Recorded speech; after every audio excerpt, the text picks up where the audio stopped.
Jesus, o Senhor. Glória para sempre ao seu nome.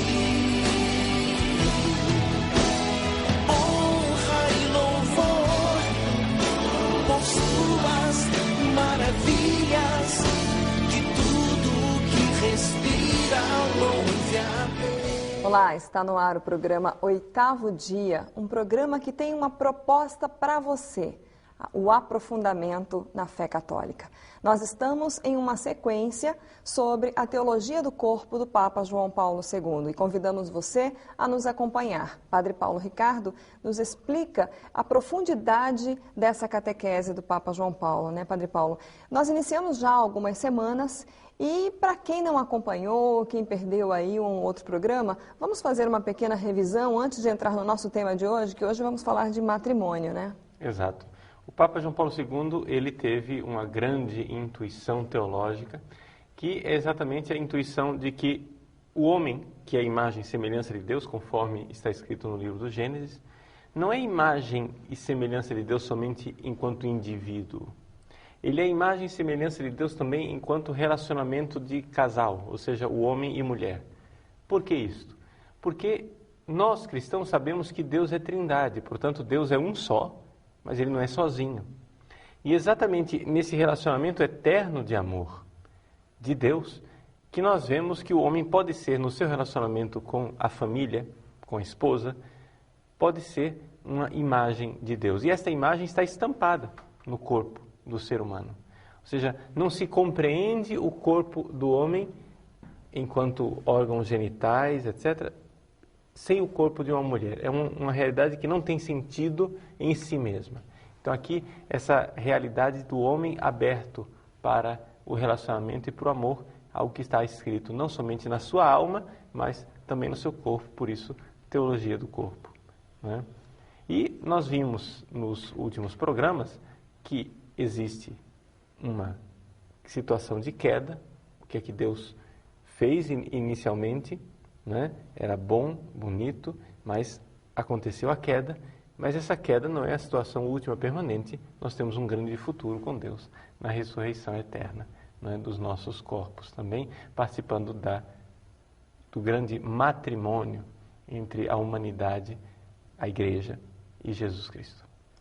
Nós vamos então hoje entrar mais especificamente, mais aprofundadamente no matrimônio. O que o Papa João Paulo II nos trouxe sobre esse sacramento da Igreja? Bom, o sacramento do matrimônio, o Papa sempre parte de palavras, né, que estão na Sagrada Escritura, principalmente no Novo Testamento. E existe uma palavra de São Paulo aos Efésios que diz assim: é grande este mistério, ou seja, é grande esse sacramento, o matrimônio. Ele estava falando do homem e da mulher. E São Paulo diz assim: é grande esse mistério, e eu me refiro a Cristo e a Igreja. Ou seja, a fidelidade entre o homem e a mulher dentro do matrimônio, o amor entre os dois, deveria ser um sinal, um sacramento da fidelidade de Cristo pela sua Igreja, né?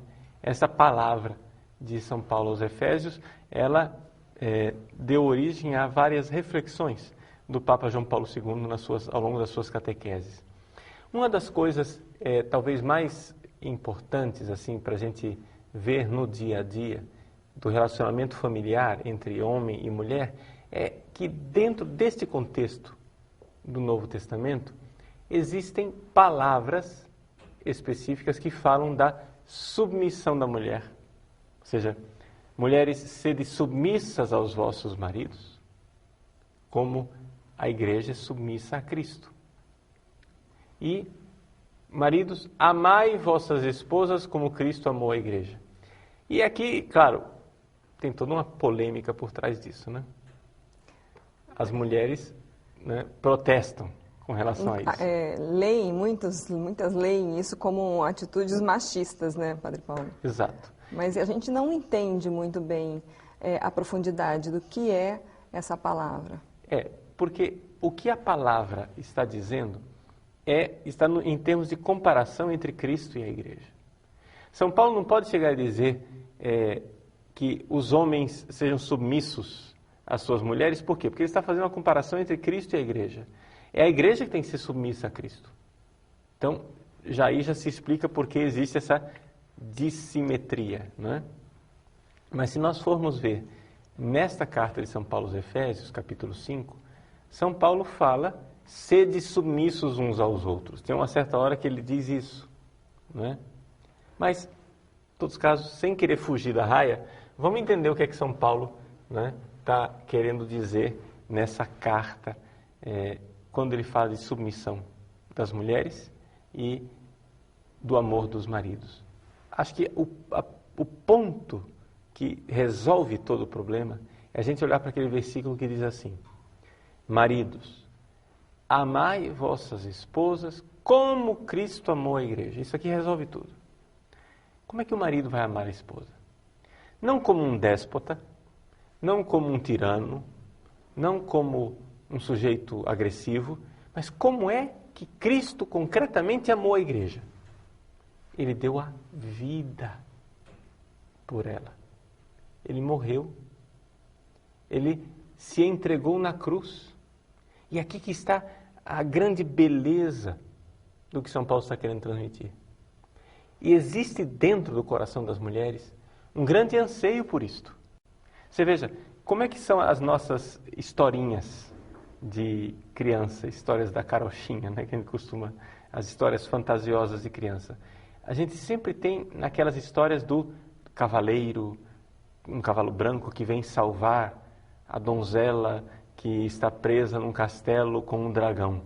E ele enfrenta o perigo de dragões terríveis e mata os dragões e salva a sua donzela, a sua amada, a sua querida.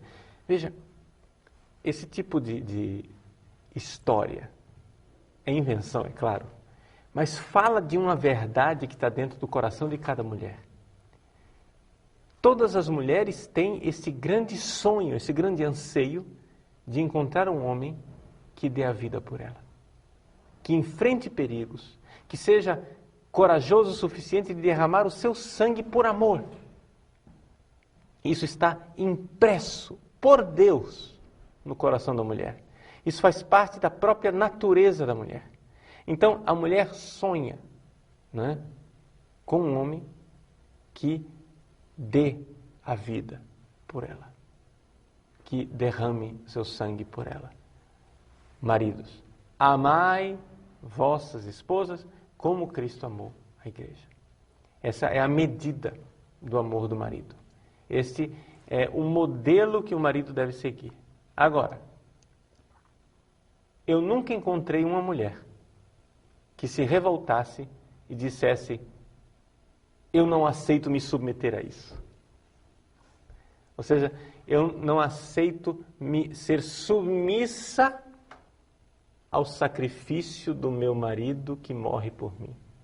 É a isso que a mulher deve se submeter. Não a um sujeito que se comporta, desculpa a palavra, né? Mas que se comporta como um gigolô, né? Como o proprietário de uma mulher que está lá só para préstimos sexuais. Não. Não é se submeter a isso. Não é se submeter à violência masculina. Não é se submeter à arrogância e ao chauvinismo do macho. Mas se submeter a um homem que se doa, que se entrega, que dá a vida. Então a gente vê que dentro desse quadro muda completamente o horizonte daquilo que São Paulo está dizendo. Mulheres, sede submissa aos vossos maridos, como a igreja é submissa a Cristo. Maridos, amai vossas esposas como Cristo ama a igreja. Né? Então, dentro dessa comparação, as coisas mudam bem e a gente vê que existe uma verdade fundamental impressa no coração das pessoas, que por mais que mudem as culturas, por mais que as mulheres saiam às praças protestando, queimando o sutiã, fazendo coisas por aí para protestar, e no fundo, existe uma verdade do feminino, uma verdade da mulher que sonha com este homem que dê a vida por ela. Isso é muito profundo, né, Padre Paulo? E aí nos traz uma outra reflexão. Como os casais estão se preparando para abraçar esse matrimônio? Né? Como deve ser, então, essa preparação para que cada um assuma esse papel, né, que o senhor acabou de explicar? Exato.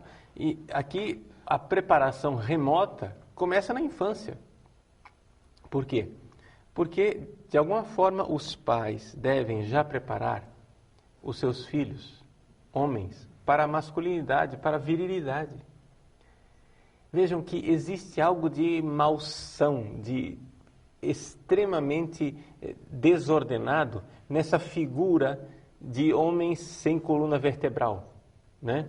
De pequenos efebos, menininhos com jeito de menina, né? O famoso metrosexual, né? Aquele homem que ele é heterossexual, ele gosta de mulheres, etc., mas ele perdeu a fibra masculina. Ou seja, ele não é viril, ele não é um homem corajoso que dá a vida, né? Ele é um calça frouxa, né? Um covarde que é mais sensível do que a própria namorada dele, que chora à toa, né? Que não tem... Emo, né? Como Emo, a gurizada, né? fala hoje. Hoje em dia, essa coisa... E toda esse surto que tem por aí, essa epidemia de emo, né? Eu tive na Europa recentemente, é um negócio impressionante. A gente anda nos metrôs e nos ônibus de Roma e vê uma quantidade imensa de meninos com esse perfil emo, né? Ou seja, sensíveis, assim, sem aquela fibra, sem aquela energia, né? São, usando uma metáfora aqui, são homens castrados, metaforicamente, né? Emocionalmente castrados, homens que têm vergonha de ser homem, homens que se identificam com o feminino, né? Que acham que o mundo feminino é que é o mundo sensato. E necessariamente não são homossexuais. Não são necessariamente homossexuais, mas são homens efeminados, que perderam a virilidade. E o que é a virilidade? É a coragem do homem disposto a derramar o seu sangue e a dar a vida por amor, né? Não existe homem mais viril do que Jesus Cristo. Homem que dá a sua vida pela sua esposa, que é a igreja. Então, essa preparação remota dos homens saberem ser homens e das mulheres saberem ser femininas. Por quê? Porque o feminismo extremado, né, ele tem algo de contra a mulher. Você veja que, não estou falando do movimento feminista naquela parte positiva, de lutar pelos direitos civis da mulher, etc. Nada disso, não estou criticando isso não. Eu estou criticando aquele feminismo extremado que termina sempre numa exaltação, por exemplo, do amor lésbico, que termina transformando a mulher numa figura, não de mãe, mas de madrasta, né? Aquela megera. Existem algumas empresas que adotam uma política feminista extrema. Os homens dizem, olha, pelo amor de Deus, coloquem qualquer homem para mandar em nós, menos uma mulher. Porque quando uma mulher resolve ser malévola, ruim, ela é pior do que qualquer homem. Então, é uma caricatura do feminino, ou seja, a mulher que não quer ser delicada, a mulher que não quer ser amável, né? Emocional, terna, aquele aconchego, acolhedora. Então, isso é típico da personalidade feminina. Então, essa preparação remota começa exatamente aí, com essa sabedoria de aceitar a distinção como o Criador fez. Não querer fazer o homem feminino e a mulher masculina, misturando as coisas, né? E assim ficando numa grande bagunça. Padre Paulo, vamos fazer uma pausa e nós vamos voltar daqui a pouco, então, e dar continuidade a falar sobre o matrimônio aí nessa catequese belíssima do Papa João Paulo II. Não saia daí. Glória a Jesus, o Senhor. Glória para sempre ao seu nome.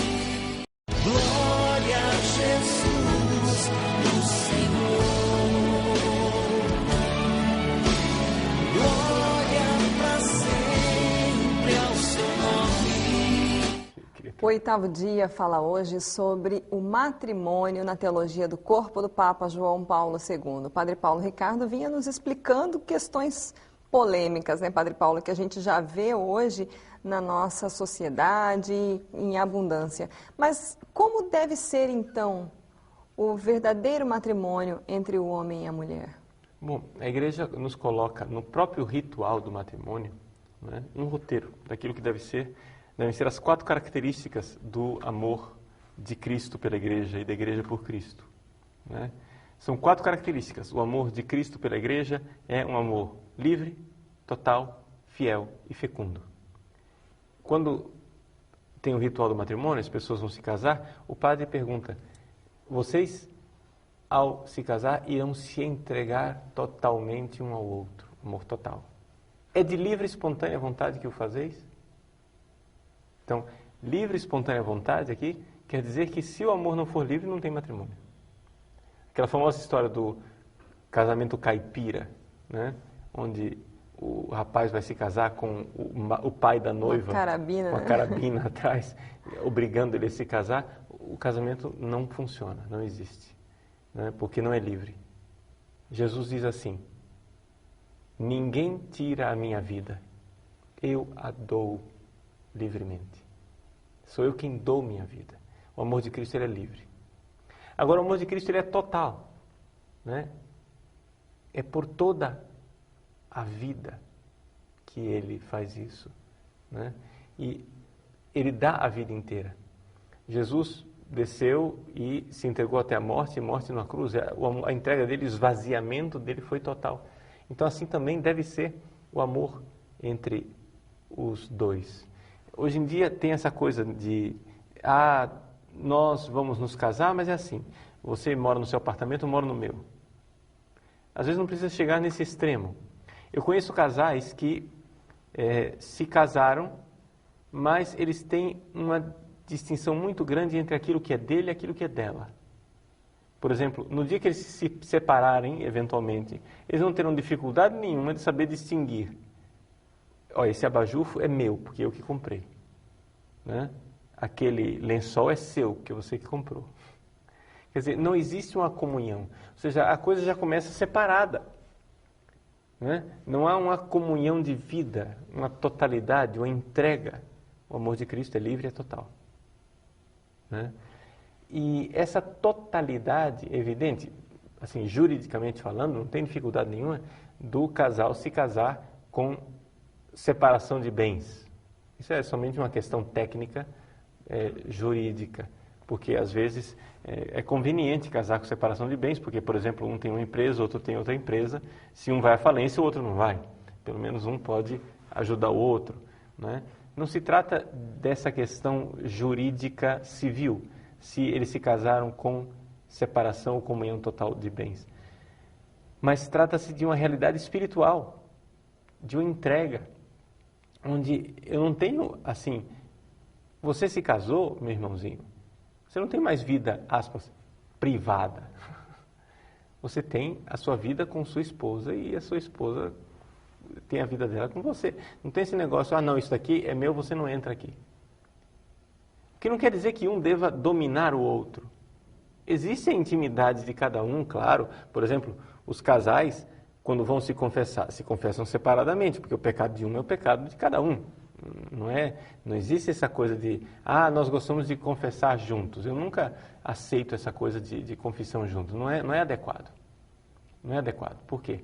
Porque a confissão juntos constrange, né, a uma obrigação de expor os pensamentos, os sentimentos para o sacerdote, para o diretor espiritual, diante do outro. Onde você perde uma certa liberdade até de mostrar os seus sentimentos um pouco desordenados, né? Por quê? Porque nem tudo o que está dentro de mim coopera para o relacionamento do casal. Existem coisas dentro de mim que são desordenadas e que desagregam o relacionamento do casal. Então, é claro, existe a intimidade espiritual de cada um, mas não existem áreas da vida onde a outra pessoa não entra, né? Existe essa coisa de que nós temos que partilhar a totalidade, né? Eu falo sempre para os padres jovens, né? Meu filho, você vai de férias, você vai se divertir? Então você tem que ter férias de padre. Assim como o casal deve ter férias de casados. Não tem cabimento, na minha cabeça, não entra, né? Um casal, um vai fazer férias em um lugar e o outro vai fazer férias no outro. Que vida de casal é essa? Né? Tem que haver essa comunhão, essa totalidade, essa realidade de estar juntos, de pensar juntos, de viver juntos, onde não é um constrangimento, mas é livremente eu me entrego todo. Livre, total, fiel. O amor de Cristo, ele é fiel. São Paulo aos Coríntios diz claramente, né? Deus é fiel, ele não pode trair a si mesmo. Então assim devemos também nós ser fiéis. Se o padre chega lá na hora do casamento e pergunta, vocês vão prometer fidelidade um ao outro? É por toda a vida que o fazeis? Então, essa fidelidade, você tem que saber que existe ali um compromisso e só tem um jeito, Lídice, da gente ser fiel a um pecador, a uma pecadora. É o perdão. Por quê? Porque é evidente que o seu marido, a sua esposa, um belo dia vai pisar na bola, né? Acho que você já viveu isso, né? Também, você tem quantos anos de casada? Vou fazer 15 anos. 15 anos. Graças a Deus. Então, em 15 anos de casado, né, quantas vezes você já teve que perdoar seu esposo? Né? E quantas vezes ele já teve que perdoar você? As pessoas pensam assim, mas nós nunca cometemos adultério. Mas não é isso. O perdão aqui não é só quando tem adultério, mas é o perdão do dia a dia, né? É, sei lá, a esposa que perdoa o marido porque ele ronca. Fazer o quê? Né? É ele que tem que perdoar ela porque ela tem um gosto que para ele é irritante. Então, essas coisas, a fidelidade só é possível entre dois pecadores quando tem perdão mútuo. Você vai prometer fidelidade para sempre, então vai prometer que vai perdoar sempre. 70 vezes 7 vezes, como diz Jesus.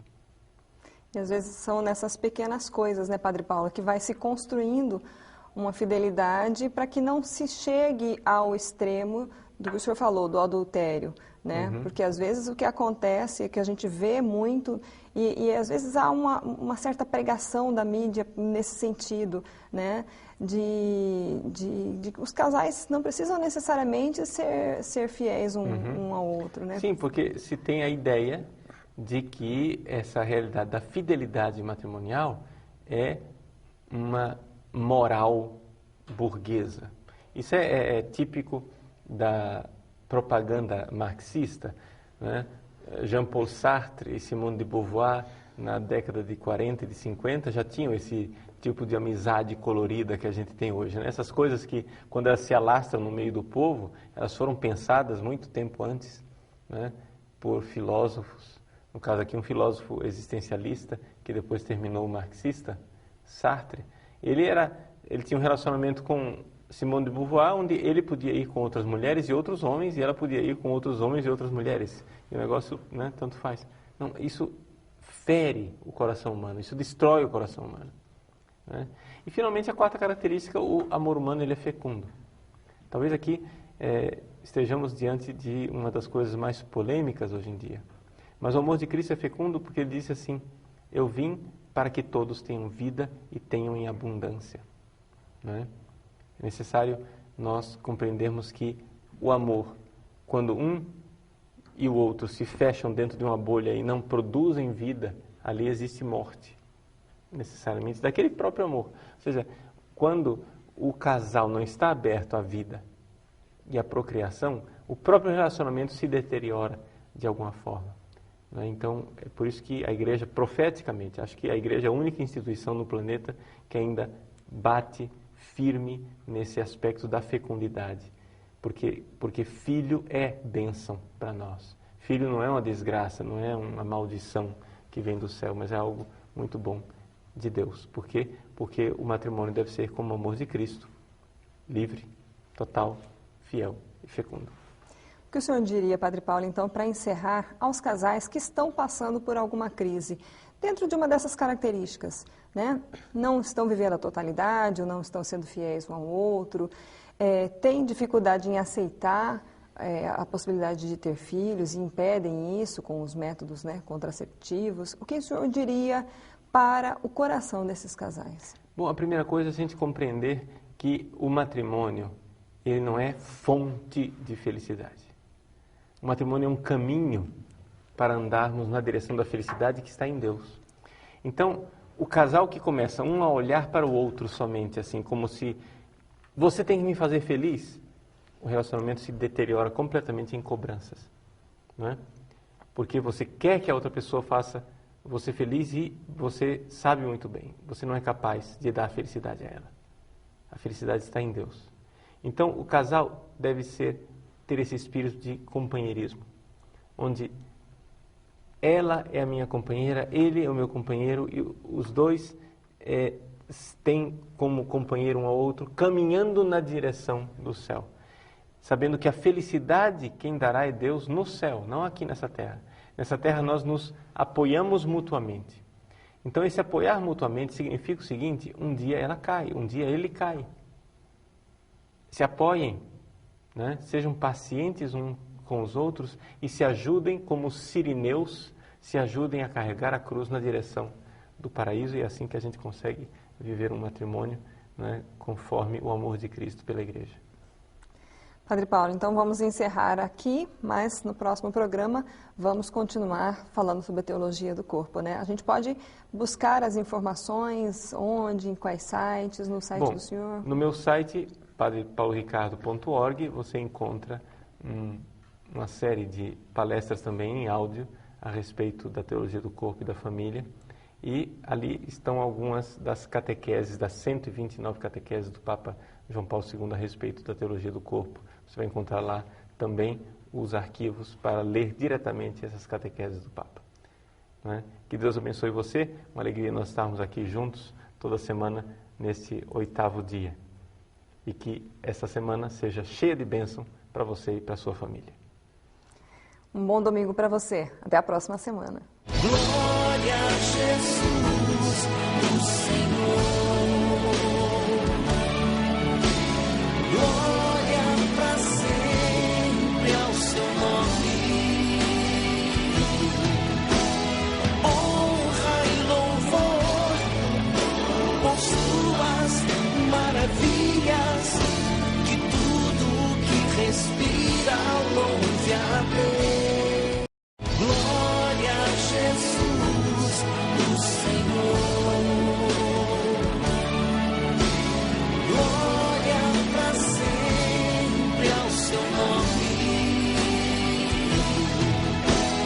Honra e louvor por suas maravilhas, que tudo que respira louve a Deus. O programa 8º Dia está no ar pela TV Canção Nova. Seja muito bem-vindo, você que nos acompanha nesta série de estudos sobre a teologia do corpo do Papa João Paulo II.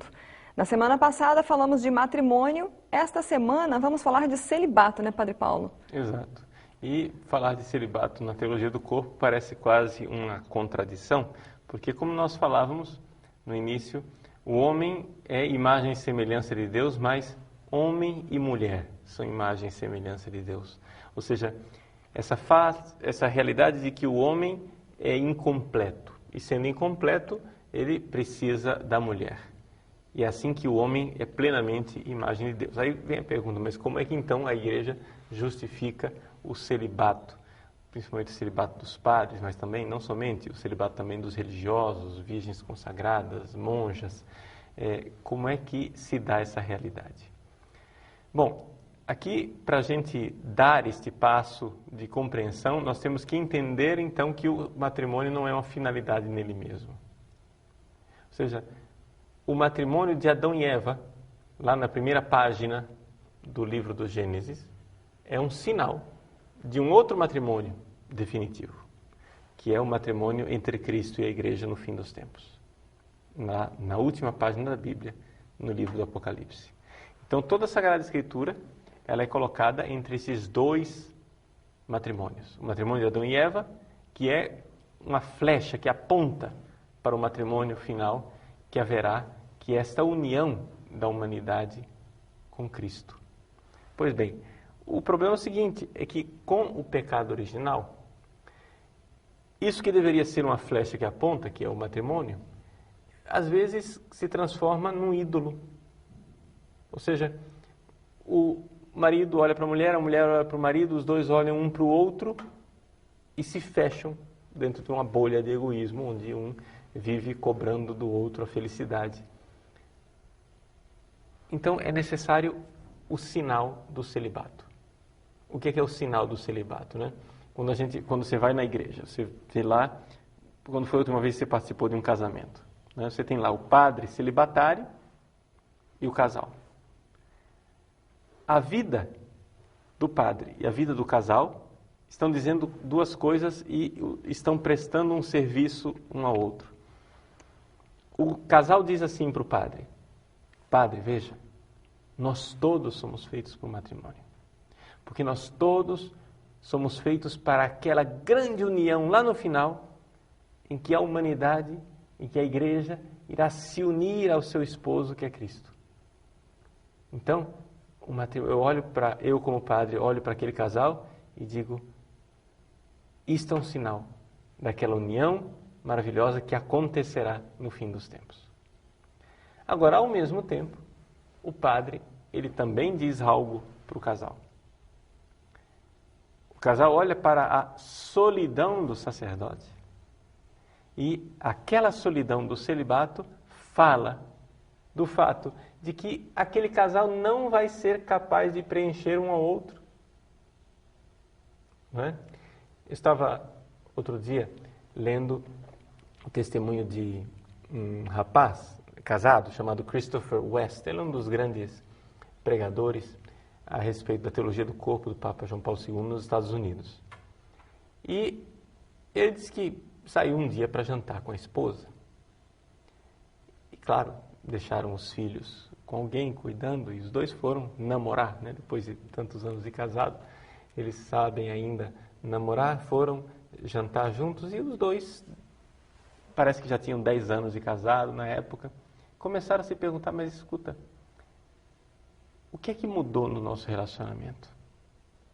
E conversa vai, conversa vem durante o jantar, tentando entender o que é que mudou, até que a esposa dele veio com uma sacada genial. Ela disse: sabe, Christopher, o que mudou é que hoje eu sei que você nunca preencherá meu coração. Ou seja, essa é a grandeza do casal que descobre que é verdade. Meu marido não vai preencher meu coração, minha mulher não vai preencher meu coração. Nós fomos feitos para Deus, nós fomos feitos para aquele casamento lá no céu, e o nosso estado aqui nesta vida é um estado, de alguma forma, de solidão. Existe sempre uma realidade de que um casal são sempre duas solidões que se ajudam mutuamente. O homem ajuda a mulher na sua solidão e a mulher ajuda o homem na sua solidão. Então, a solidão do celibato sacerdotal do padre, ajuda o casal a dizer, ele diz assim: vejam, vocês estão se casando, mas cuidado. Cuidado, não pensem que um vai preencher o outro. O meu celibato, a minha solidão é um testemunho de que o nosso coração está inquieto e não repousa enquanto não repousa em Deus.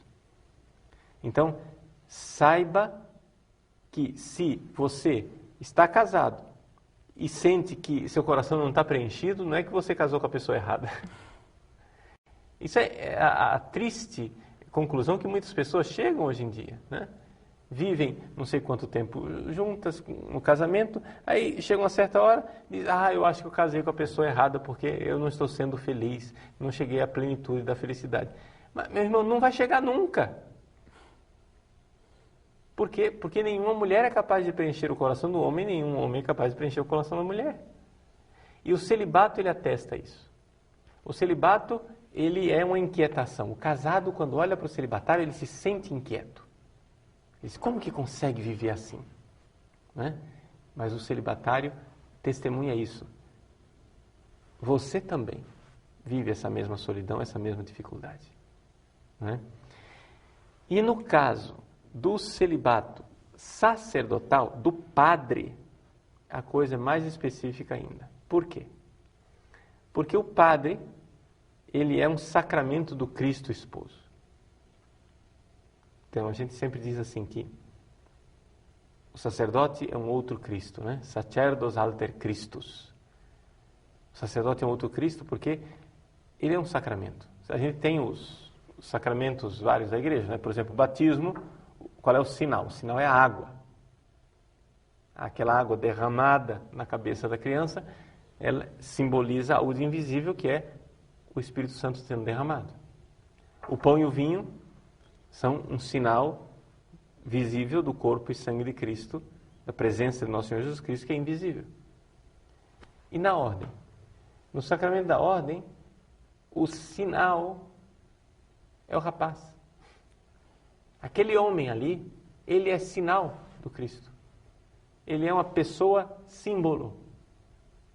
Ele é a presença de Cristo. Quando você beija a mão de um sacerdote, você não está beijando a mão de um homem. Você está beijando o sinal da mão ungida, que é a mão chagada do ressuscitado. Então, é muito importante que o padre seja celibatário. Veja, a igreja poderia mudar a sua disciplina com relação ao celibato? Poderia. Poderia ordenar homens casados? Poderia. Eu não gostaria que isso acontecesse. Eu não gostaria de ver isso acontecer na igreja. Mas, teoricamente, poderia. Só que o celibato é extremamente adequado para o sacerdócio.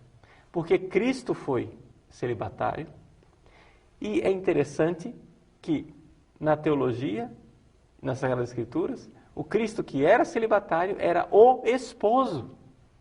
Né? No final do livro do Apocalipse, o Espírito e a igreja dizem, vem. O Espírito e a esposa dizem, vem. A quem é o esposo, que ele venha. Então, Cristo, celibatário e esposo, ou seja, o sacerdote é aquele que permanece celibatário para ter como única esposa a igreja. O Cristo esposo, ele é sinal do Cristo esposo que dá a vida pela igreja. Com essa explicação, Padre Paulo, é que a gente também consegue perceber melhor que não há como misturar as coisas. Um sacerdote, a gente começa a imaginar, se ele tivesse a autorização, ou ao contrário, um homem casado fosse ordenado um sacerdote, ele teria aí duas preocupações, porque ele teria família, ele teria filhos, ele teria esposa, né? E a igreja, a comunidade, aquilo para qual ele tem que se doar, não seria tão claro essa realidade do Cristo que dá a vida pela igreja, né? Ou seja, o padre que usa a batina preta, né, é uma mortalha, é um homem que morreu, que deu a vida. Por quem? Pela igreja. Então, existe essa reação tranquila do católico, que todo católico que vê um padre, todo católico que vê um sacerdote, a reação normal do católico é a gratidão. É de ver um homem que deu a vida por amor a você. A gratidão da igreja, né? Pelo esposo que dá a vida. Então, é natural que o católico reaja, né? Outro dia, um padre conhecido meu falou que num semáforo, ele mora lá em Roma, na Itália, estava parado num semáforo e veio o cara e xingou ele de pedófilo, porque viu o padre de colarinho, né? Ah, seu pedófilo! Para haver uma reação dessa no povo, isso precisa ser orquestrado, isso precisa ser como que instilado na cabeça da pessoa, colocado na cabeça da pessoa, sistematicamente, porque não é a reação natural do católico. A reação natural do católico é essa gratidão pelo sacerdote que dá a vida pela igreja.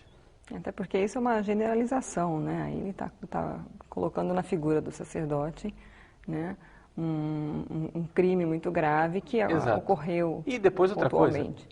coisa, nós temos que considerar que toda essa onda de pedofilia, né, não é causada pelo celibato. Foi causada exatamente pelo contrário, porque se instalaram dentro da igreja pessoas que não tinham fé suficiente. Ou seja, nós enchemos os nossos seminários, nós não, encheram os nossos seminários com gente que não tinha fé suficiente, que não estava a fim de viver o celibato. Isso é uma das realidades mais trágicas da Igreja Católica. Nós precisamos limpar os nossos seminários. Nós precisamos purgar a igreja, né, desse tipo de realidade que só faz atrapalhar. Só atrapalha a igreja. Então, não olhar a pedofilia como uma consequência do celibato, porque não é isto. Né? Porque não tem lógica nenhuma. Ou seja, a pessoa reprime a sexualidade no celibato, então ela fica tarada e avança em criancinhas. Qualquer homem casado sabe muito bem. Você não avança em criancinhas porque você é casado? É por isso? Essa é a razão? Né? Não pode ser, não tem cabimento, não tem lógica nenhuma. Vamos fazer então um intervalo, Padre Paulo, e nós voltamos então daqui a pouco, continuando a falar sobre o celibato. Não saia daí, a gente volta já. Glória a Jesus, o Senhor. Glória para sempre ao seu nome. Glória a Jesus, o Senhor. Glória para sempre ao seu nome. O programa Oitavo Dia está de volta. Hoje falamos sobre o celibato, no nosso estudo sobre a teologia do corpo do Papa João Paulo II. Padre Paulo Ricardo, e existe diferença entre o celibato do sacerdote e o celibato das religiosas? Existe uma diferença teológica, né? Na prática é a mesma coisa. Na prática trata-se de não se casar. Na prática, o celibato é exatamente a mesma coisa do que o voto de castidade. A gente faz uma distinção técnica, né? Não sei se você já notou isso. O padre, ele tem a promessa de celibato. O celibato que ele é Cristo, que tem como esposa a igreja. Já a religiosa, ela tem voto de castidade. O voto de castidade, ele é baseado em quê? É baseado no batismo. Não é o sacramento da ordem. É o sacramento do batismo em que a religiosa, ou pode ser também um irmão leigo, né, ele é um batizado que se entrega completamente a Cristo. Então, na verdade, a religiosa se invertem os papéis, a religiosa é a esposa, a igreja esposa, que então aguarda o esposo que é Cristo. Então, essa realidade inversa, ou seja, enquanto o padre simboliza o esposo Cristo, que deu a vida pela igreja, a religiosa é a esposa igreja, que aguarda a vinda do esposo, nosso Senhor Jesus Cristo. Então, existe também ali um testemunho, existe algo de profético, né, na vivência do celibato. Uma pessoa que vive o celibato tem, de alguma forma, o dom da profecia. Por quê? Porque ele está profetizando com a vida aquilo que acontecerá com a igreja inteira no fim dos tempos. Né? O profeta é aquele que, com a voz e a autoridade de Deus, fala em nome de Deus e aponta para as pessoas aquilo que é a vontade de Deus, que é o destino, que é o futuro. O profeta aponta para o futuro. Então, essa realidade, deixa eu usar uma palavra difícil, escatológica do celibato. O que é escatologia? Escatologia é as realidades últimas, né? O fim dos tempos, a segunda vinda de nosso Senhor Jesus Cristo. Então, o celibatário é uma pessoa que vive já agora, né, a realidade do reino dos céus. Se você for ver o que Jesus diz lá no capítulo 19 de São Mateus. No capítulo 19 de São Mateus, Jesus fala do matrimônio, o que Deus uniu o homem não separe. Né? No princípio não era assim. Né? Moisés deu a vocês a lei do divórcio por causa da dureza do vosso coração. Então o que Deus uniu o homem não separe. Mas também no mesmo capítulo 19 de São Mateus, Jesus fala dos eunucos. Né? Ou seja, aqueles que se fizeram eunucos por amor ao reino dos céus. Amor ao reino dos céus, ou seja, amor ao reinado de Deus em nossa vida.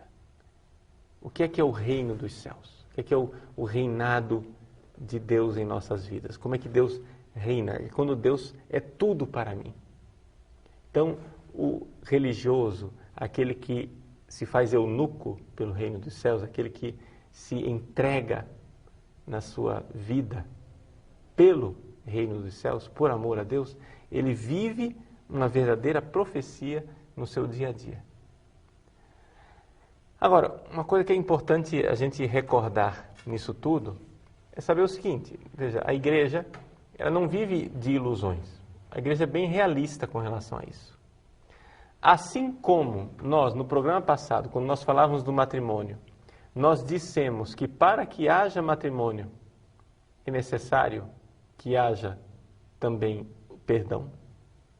Ou seja, uma fidelidade humana é sempre uma fidelidade que está baseada no perdão. Também a gente tem que ser muito sincero com relação à questão do celibato. Ou seja, o celibatário não é um herói que não tem pecados. Não. Nós sabemos muito bem que todos nós somos pecadores. Né? A gente pega, às vezes, essa realidade dos escândalos maiores, etc. e tal. É claro que um padre que viveu um crime sexual não pode mais ser sacerdote. Mas isso é uma coisa chamada crime sexual. Outra coisa é nós compreendermos que nós, padres, não iremos nos apresentar diante do trono de Deus com a nossa túnica imaculada. Não, nós vamos nos apresentar diante de Deus com a nossa túnica suja dos nossos pecados e ela será alvejada pelo sangue do Cordeiro. Né? Os nossos irmãos protestantes, eles muitas vezes reagem contra o celibato. É interessante que os protestantes que são tão bíblicos, eles vivem a Bíblia, mas somente nas partes que interessam. Por quê? Porque, na verdade, por exemplo, todo o capítulo 7 de 1 Coríntios, onde São Paulo elogia o celibato, né, passa ali em branco nas igrejas protestantes, de uma forma geral. Por quê? Ah, não, mas é melhor se casar do que se abrasar. Claro que é melhor casar do que se abrasar. Só que acontece o seguinte, meu irmão, não é possível que dentro de uma igreja não haja nem sequer uma vocação para viver aquilo que São Paulo viveu. Ora, se São Paulo está aconselhando lá no capítulo 7, dizendo, eu gostaria que vocês fossem como eu, se tantos cristãos no início do cristianismo viveram o celibato, como é possível que Deus não dê esse dom a ninguém? Agora, é evidente que, uma vez que o padre ou o religioso escolhe a vida de celibato, ele irá viver a dureza, né, de ser fiel àquilo que ele se propôs. Assim como você que é casado vive a dureza de viver o casamento. Ou você vem me dizer que a castidade matrimonial é fácil, né?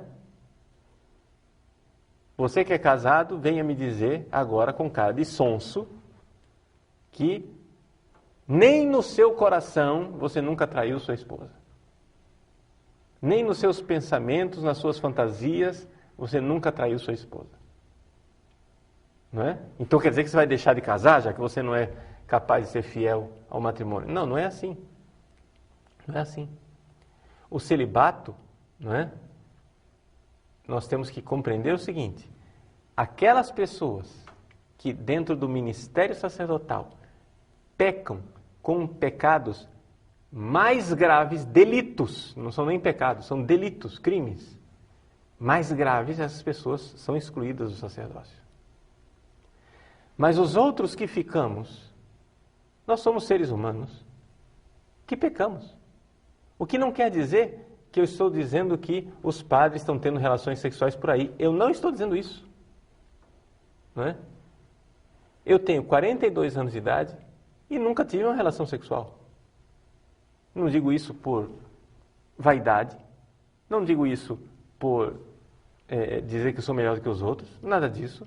Deus sabe muito bem que se isso acontece comigo até hoje é por pura misericórdia de Deus e também por causa da minha covardia, porque nunca tive coragem de fazer nada de mais concreto. Agora, dentro de mim, no meu coração, como diz São Jerônimo numa carta que ele escreveu para uma virgem consagrada, São Jerônimo diz, existem virgens no corpo que são verdadeiras prostitutas no seu coração.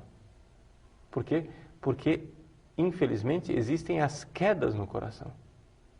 Agora, é a luta. Não é possível viver o celibato sem uma vida de penitência, sem ser penitentes. Isso é uma das grandes dificuldades que hoje em dia passam os seminários. Ou seja, como é que você vai ensinar para um rapaz a ser celibatário se você rejeita completamente a vida de penitência? Se você não aceita fazer penitência física, corporal? Não é possível. Não é? Ou seja, existe uma necessária configuração a Cristo, também na cruz, para você conseguir viver o celibato. Então é uma luta, é uma luta. O celibato é um carisma de Deus, é um dom que vem do céu, mas é também uma luta. E, portanto, um padre deveria ser um homem penitente. Um padre, para viver o celibato, tem que viver uma vida de penitência. O que não quer dizer que ele tem que ser um faquir, não é isso não. Mas uma vida de penitente, sem dúvida nenhuma. Eu escrevi aquele livro, Um Olhar que Cura, exatamente para ajudar os confessores e ajudar as pessoas espiritualmente a combater, né, a doença da luxúria, da porneia, essa tendência que nós temos. Então, se você quiser indicações mais específicas de como é que se vive o celibato, né, veja, então, os 2 capítulos do meu livro Um Olhar que Cura. Um é sobre a luxúria e outro é sobre a terapia da luxúria. Porneia, terapia da porneia. Né? Ou seja, luxúria e porneia são sinônimos. Né? Então, a luxúria, como ela deve ser combatida e como é que nós podemos viver o celibato. É possível com a graça de Deus e com o exemplo e a intercessão dos santos. Para a gente finalizar então, Padre Paulo, as pessoas que têm no coração essa vocação ou sentem esse chamado para o celibato, como é que elas devem se preparar para dizer o seu sim? Bom, em primeiro lugar, é necessário ter fé. Fé que é possível viver a castidade. Não é? Uma das coisas que o mundo não tem é fé no celibato. E é por isso que todo o mundo inteiro olha para nós, padres, dizendo, você é um safado, você faz alguma coisa. Então, primeiro, você precisa ter fé que é possível viver o celibato. Segunda coisa, isso gera em você uma esperança e a realidade de realmente fazer isto. Não é? Cristo em você, você é capaz. E então, você deve amar. Por quê? Porque um celibatário não é uma pessoa que não ama, mas é uma pessoa que ama sem possuir. Ama sem ser dono. Eu amo, mas não sou dono de ninguém. Eu não posso dizer nunca para uma mulher, tu és minha, e dizer, eu sou teu. Isso não pode acontecer. Mas eu devo amar sem ser dono. Padre Paulo, então nós vamos encerrar o programa deixando o convite para as pessoas acessarem o site, né? Sim, sem dúvida nenhuma. Se você quiser também, existem 2 palestras sobre a luxúria e a terapia da luxúria no meu site, padrepauloricardo.org. Né? E se você quiser também se associar ao site, nós agradecemos, né, a cada um dos associados que nos ajudam a manter esse ministério também através da internet. Então nós ficamos por aqui. Semana que vem nós voltamos falando um pouco mais sobre a teologia do corpo do Papa João Paulo II. Um bom domingo para você. Até lá. Glória a Jesus, o Senhor. Glória para sempre ao seu nome. Honra e louvor.